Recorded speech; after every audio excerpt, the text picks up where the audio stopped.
the SpongeBob Dirty Dan theory. Now, I ain't gonna lie, bro. I seen a few seconds of this video, bro. You finna see right now. Look, let's press play. Is Dan Schneider the real Dirty Dan? Bro, this is finna be insane. We have to react to this, bro. I feel like I just had to.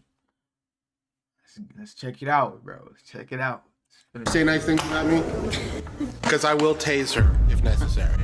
Most people remember that SpongeBob episode, Survival of the Idiots, where we get the iconic, I'm Dirty Dan. I'm Dirty Dan. But what if the name Dirty Dan wasn't just a random cartoon gag? What if it was a subtle jab at one of the most powerful and most controversial figures in Nickelodeon history? Say nice things about you too. Oh. That's gonna get on TV. That's gonna get on TV.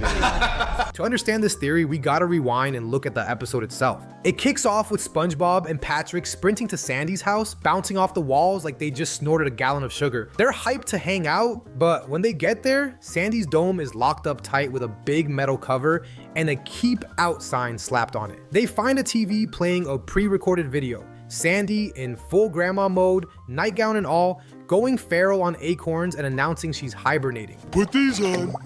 Never mind, Pat. Sandy said not to come in. Let's amscray. SpongeBob wants to dip, but Patrick opens the door anyway, and boom, inside is a literal snowstorm. They ditch their water helmets, cause you know, snow absorbs moisture, and start acting like they're on a winter break bender. But then, they hear something from the treehouse, they go to investigate, and yo, Sandy is huge. She's puffed up from weeks of acorn hoarding, knocked out, and mumbling in her sleep about two outlaws, Dirty Dan and Pinhead Larry. So what do SpongeBob and Patrick do? I'm Dirty Dan. I'm gonna catch you and throw you in jail at taxpayers' expense. Naturally, they start pretending to be the outlaws. The noise wakes Sandy up mid-dream, and she goes full beast mode, like WWE style mid-air wedgies. SpongeBob and Patrick calm her down by sticking belly button lint in her ears. Yes, actual lint from Patrick. It knocks her back out, so they head outside again and start fighting over who gets to be Dirty Dan. I'm Dirty Dan.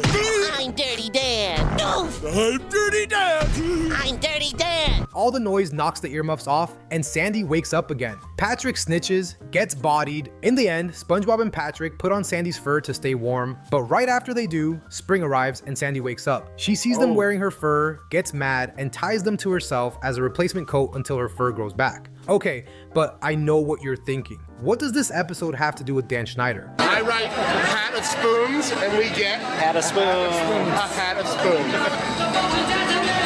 This is why I'm in Hollywood. Yeah. Eat your cereal, kids.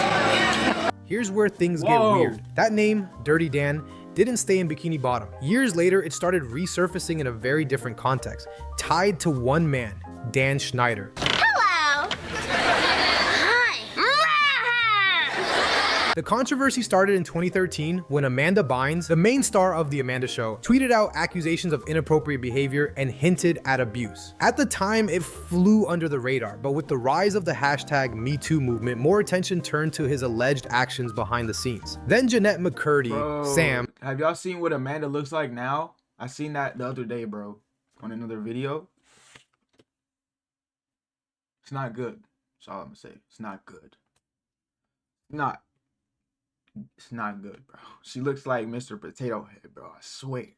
Go look it up, bro. From iCarly released a cryptic video saying, Hey Dan Schneider, I know you're watching my Vine. Do you like my Vine? Vine. Look what you've done to me. people started digging, and what they found was disturbing. People noticed a creepy pattern. Dan Schneider had a bizarre obsession with feet, especially those of young girls on his shows. Episodes of iCarly, Victorious, Zoe 101, and Drake and Josh all had feet-centric scenes. Carly and Sam write messages on their toes, a webcam foot stream gets broadcast to millions, over and over. Feet. It wasn't just in the shows. Schneider even used the show's official social media accounts to ask young fans, minors, to send in photos of their feet. Let that sink in. This wasn't fan art, it was weird and public. This better not be on the tube when I get home. I would not put this on the tube. It's on the tube. Why? When it was mama. You know what's gonna happen if I put this on YouTube. There were also rumors Schneider had impregnated Jamie Lynn Spears, which some fans speculated was why Zoe 101 got cancelled. While unconfirmed, the rumor wouldn't die.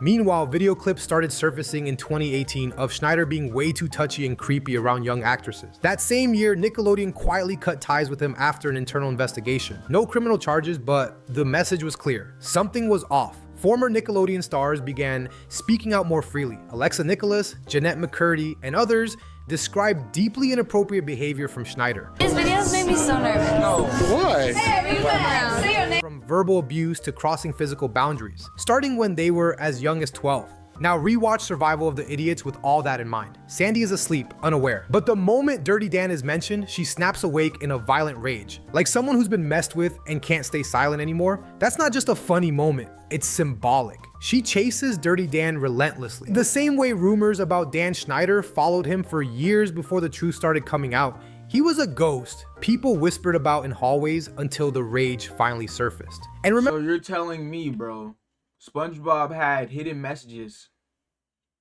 on some like Simpson shit? That's crazy, bro. I've seen that episode.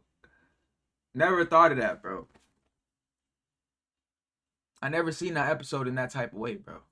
Crazy. I ain't gonna lie, SpongeBob, Dirty Dan, that actually makes sense.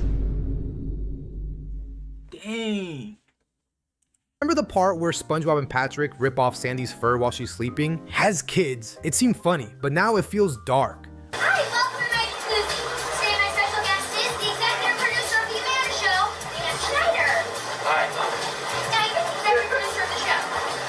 Yes, I'm the executive producer and the head writer. Amanda Bynes and Jeanette McCurdy both described feeling violated, emotionally and professionally, by someone they trusted. Sandy's fur could represent innocence and safety being stripped away, and that snow? It's cold, numbing, like the silence that surrounded Nickelodeon for so long. Survival of the Idiots aired in 2001. That same year, The Amanda Show was airing. Dan Schneider was rising fast, becoming Nickelodeon's golden boy. Is it possible for a teenage girl to drink water upside down? I'm thirsty.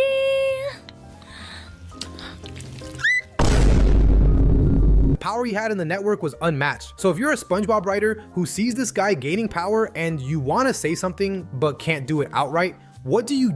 You make him a villain. You name him Dirty Dan. Think about it. It's not just a coincidence. I warned you, Dirty Dan. Now you just crossed the border into Hurtville. This was Steven Hillenburg and his crew. They knew how to layer meaning. They snuck this character in like an inside joke or a warning. Don't sleep on Pinhead Larry either. He's not just a punchline, he's a decoy. Patrick calls himself Dirty Dan, so SpongeBob ends up being Pinhead Larry, a name so goofy it distracts from the real target. It's classic misdirection. Like any conspiracy, there's always a scapegoat. But Sandy doesn't care, she crushes both of them. Because both names represent pieces of the same guilty party. Remember that episode of iCarly when this British guy came on the show and called everyone a bunch of hobknockers? I swear you're all just a bunch of hobknockers. So I looked up what it meant on Urban Dictionary, and what is this? Look at the trail of stars connected to him. Amanda Bynes, a child star whose mental health decline was very public. Jeanette McCurdy, her book I'm Glad My Mom Died is filled with hints of behind-the-scenes trauma. Alexa Nicholas, openly accused Schneider of emotional abuse. Drake Bell. Do we even need to get into that?